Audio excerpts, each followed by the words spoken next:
Giraffes can't dance. Gerald was a tall giraffe whose neck was long and slim, but his knees were awfully crooked and his legs were rather thin. He was very good at standing still and munching shoots off trees, but when he tried to run around, he buckled at the knees. Now every year in Africa, they hold the jungle dance where every single animal turns up to skip and prance. And this year when the day arrived, poor Gerald felt so sad because when it came to dancing, he was really very bad. The warthogs started waltzing and the rhinos rock and rolled. The lions danced a tango that was elegant and bold.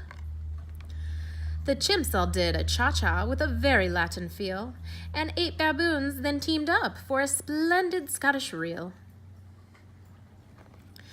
Gerald swallowed bravely as he walked toward the floor, but the lions saw him coming and they soon began to roar.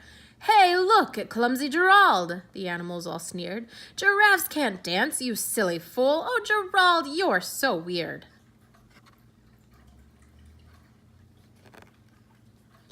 Gerald simply froze up. He was rooted to the spot.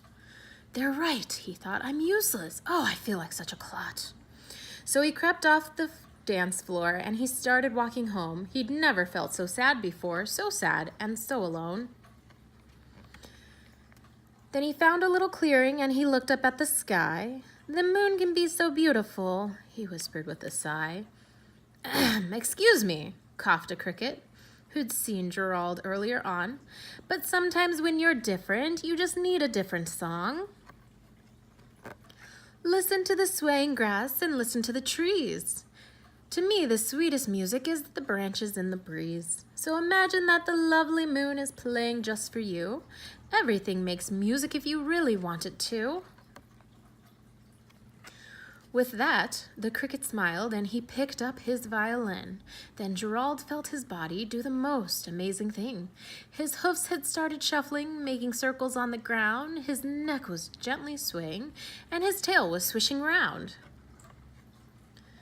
He threw his legs out sideways and he swung them everywhere. Then he did a backward somersault and leapt up in the air. Gerald felt so wonderful, his mouth was open wide. "I am dancing! Yes, I'm dancing! I am dancing!" Gerald cried. Then one by one, each animal who'd been there at the dance arrived while Gerald boogied on and watched him, quite entranced. They shouted, "It's a miracle! We must be in a dream! Gerald's the best dancer that we've ever seen!" "How did you learn to dance like that? Please, Gerald, tell us how." But Gerald simply twirled around and finished with a bow. Then he raised his head and looked up at the moon and stars above. "We can all dance," he said, "when we find music that we love."